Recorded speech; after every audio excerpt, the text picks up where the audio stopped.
So guys हम आ गए हैं रिंग के और एक पार्ट के साथ। तो अगर आप लोगों ने पार्ट 1 और पार्ट 2 नहीं देखा तो डिस्क्रिप्शन में लिंक है, देख लेना। और अगर आप लोग ये वाला एपिसोड ही देखना चाहते हैं तो आप लोग ये देख सकते हैं, क्योंकि पिछले 2 एपिसोड रिंग 1 का था और ये रिंग 2 का है।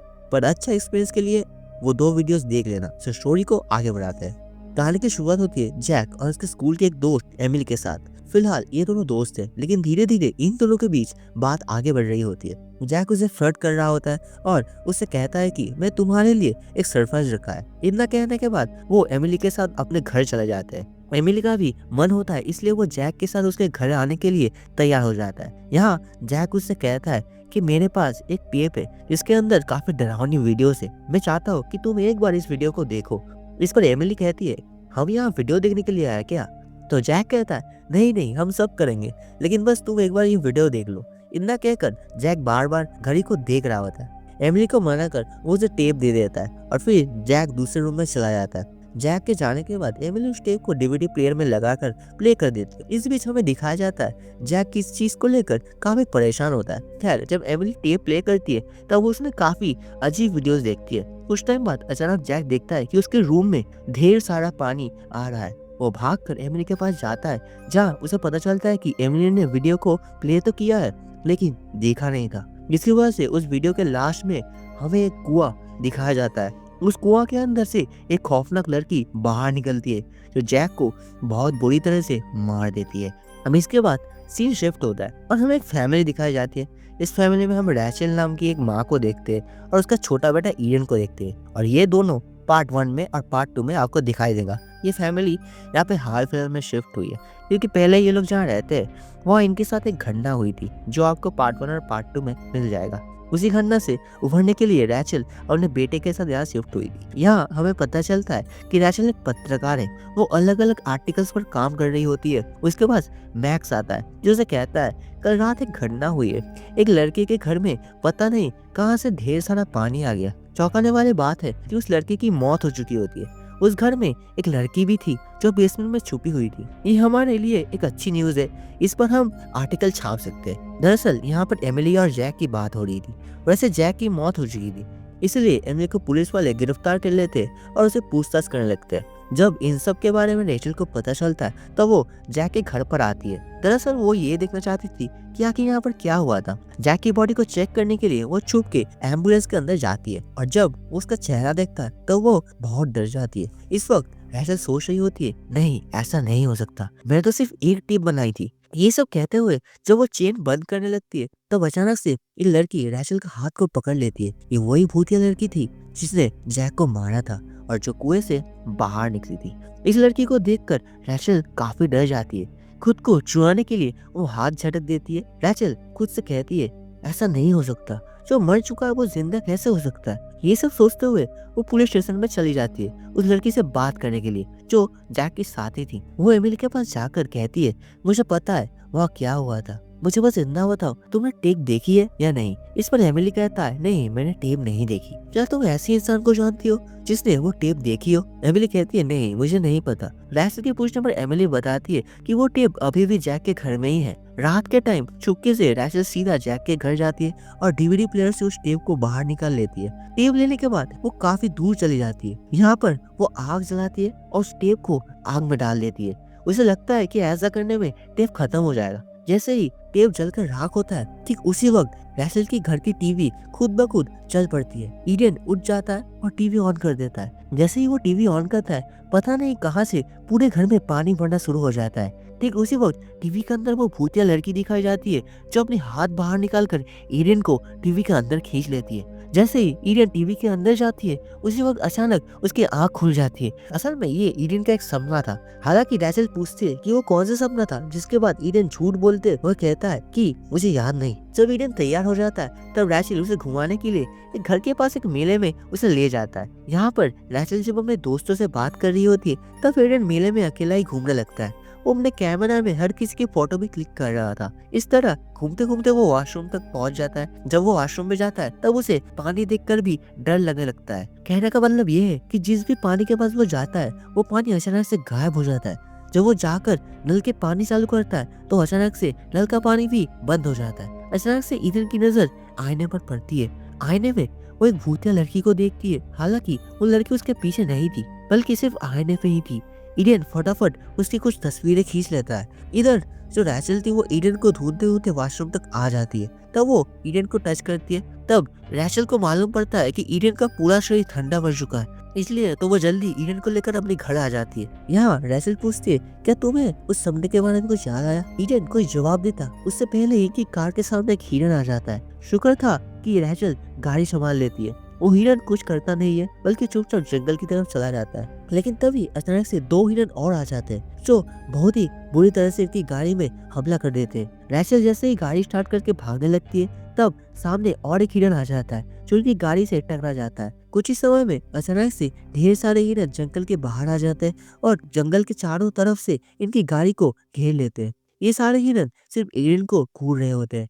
रैचल समझदारी दिखाते हुए गाड़ी को धीरे धीरे आगे बढ़ाती है और इसी तरह से वो गाड़ी निकालकर सीधा घर पहुंच जाती है। घर आकर जब वो एडन को चेक करती है, तब उसे मालूम चलता है कि एडन की शरीर का टेम्परेचर काफी ज्यादा बढ़ा हुआ है। ईडन को सुलाने के बाद रैचल पानी गर्म करने के लिए चली जाती है। रात के टाइम अचानक से अपने आप ही लाइट बंद और चालू होने लगती है। घर का पूरा सामान थर थर कांप लगता है। ये सब देखकर लग रहा था कि कुछ भयंकर अनहोनी होने वाली है। रैचल अपने बेटे को चेक करने के लिए भागकर उसके कमरे में जाती है। कमरे में उसी दीवार के पास वही भूतिया लड़की दिखाई देती है। रैचल चेक करती है तो उसका बेटा बिस्तर पर नहीं होता, क्योंकि दीवार के पास उसका बेटा ही खड़ा होता है। ये देखकर रैचल को इतना समझ आ जाता है कि वो भूतिया लड़की ईडन के शरीर के अंदर है और वो किसी न किसी तरीके से ईडन के शरीर का कब्जा करना चाहती है। घर पर ये लोग सुरक्षित नहीं थे, इसलिए रैचल अपने बेटे को लेकर अपने ऑफिस चली जाती है। यहाँ ईडन अपनी माँ से कहता है वो मेरे अंदर है, आखिर वो मुझसे चाहती क्या है। उसकी माँ कहती है फिक्र मत करो, तुम बिल्कुल ठीक हो जाओगे। उसी वक्त यहाँ पर मैक्स चला आता है। वो रैचल से पूछता है कि सब कुछ ठीक तो है। रैचल कहती है मुझे तुम्हारी हेल्प चाहिए। इसके बाद मैक्स इन दोनों को लेकर अपने घर आ जाता है, क्योंकि रैचल खुद अपने बेटे को लेकर उसके घर आना चाहती थी। मैक्स जाकर एक टब में पानी गर्म करता है, क्योंकि एडन का शरीर काफी ज्यादा ठंडा हो चुका था, इसलिए उसे नॉर्मल करना था। रैचल कहती है शरीर का टेम्परेचर नॉर्मल करने के लिए तुम्हें पानी के अंदर जाना होगा। हालांकि एडन मना कर रहा था, लेकिन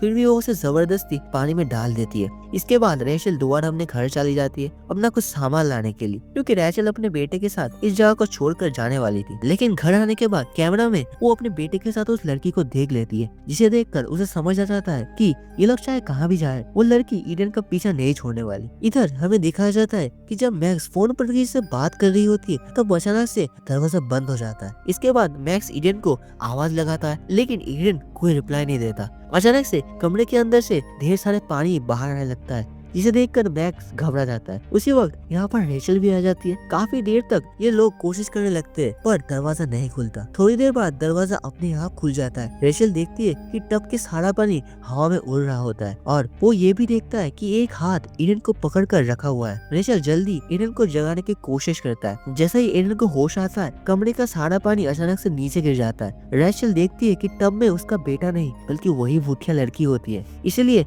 वो दोबारा उस भूतिया लड़की को पानी में डुबो देती है। हालांकि ये करने से उसका बेटा वापस आ जाता है, लेकिन उसे काफी तकलीफ होती है। ये सब देखकर मैक्स भी काफी ज्यादा हैरान हो जाता है। वो कहता है अब हमें इसे हॉस्पिटल लेकर जाना ही होगा। वैसे तो रेचल मना कर रहा होता है, लेकिन फिर भी मैक्स ईडन को हॉस्पिटल लेकर एडमिट करवा देता है। वहाँ डॉक्टर रेचल से कहते हैं कि तुम्हारा बेटा किसी से लड़ रहा है, हम ये नहीं कह सकते कि वो कौन है और वो होश में कब आएगा। इसके बाद मैक्स रैचल के पास आता है और पूछता है आखिर ये सब क्या हो रहा है। रैचल कहती है तुम मेरी बातों पर विश्वास नहीं करोगे। इतना कहने के बाद वो उसे तस्वीर दिखाता है, जिसमें वो भूतिया लड़की ईडन के साथ होती है। रैचल बताती है कि इस भूतिया लड़की का नाम समारा है। समारा की माँ अपनी बेटी को कुएं में फेंक कर उसकी जान ले ली थी। वो ईडन के शरीर पर कब्जा करना चाहती है, क्योंकि वो उस दुनिया में दोबारा जीना चाहती है। रैचल अपने बेटे के पास आकर उसे कहती है मैं तुम्हें बचा लूंगी, लेकिन उसी वक्त उसका बेटे अचानक से उसका हाथ पकड़ लेता है, जिसके बाद रैचल को बहुत अजीब अजीब चीजें दिखने लगते हैं। ये सारी चीजें समारा से जुड़ी होती है।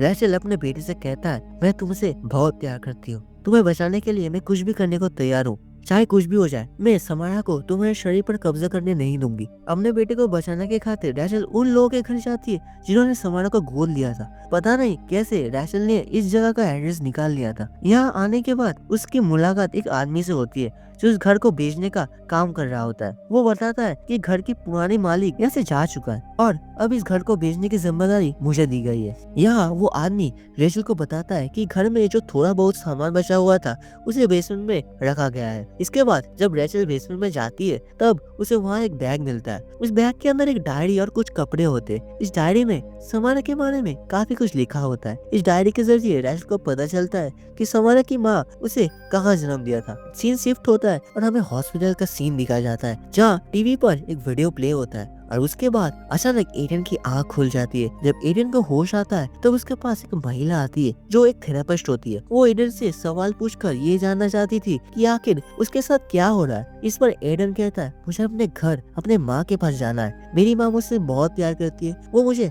बचाने के लिए गई है। तभी वो महिला कहती है तुम तब तक यहाँ से नहीं जा सकते जब तक तुम मेरे सवालों का जवाब नहीं दे देते। ये सुनकर समारा को गुस्सा आ जाती है। वो उस महिला के साथ कुछ ऐसा करती है जिससे वो उसके वश में आ जाती है। इसके बाद वो महिला ड्रॉअर खोलकर इंजेक्शन निकालती है और उस इंजेक्शन को अपने शरीर में इंजेक्ट कर देता है और अपनी जान ले लेती है। इसके बाद समारा खड़ी होती है और फिर हॉस्पिटल से बाहर चली जाती है। दूसरी तरफ हमें रेचल को दिखाया जाता है जो उस लोकेशन पर पहुंचती है जहाँ समारा की माँ ने उसे जन्म दिया था। दरअसल ये एक संस्था होता है जहाँ महिला को रखा जाता है और उनकी देखभाल किया जाता है। इसी संस्था की जो मालिक होती है वो रेचल को बताती है कि समारा का माँ का नाम एवलिन था। जब उसके पति ने उसे छोड़ दिया था तब वो यहाँ रहने आई थी। उसने समारा को भी यहाँ जन्म दिया था, लेकिन समारा के जन्म के बाद ही पता नहीं एवलिन को क्या हो गया। उसने कई बार समारा को उस छोटे से तालाब में डुबाने की कोशिश की। हमारे लोगों ने समारा को बचा लिया और उसकी माँ एवलिन को पागल खाने भेज दिया और वो अभी भी उस पागल खाने में है।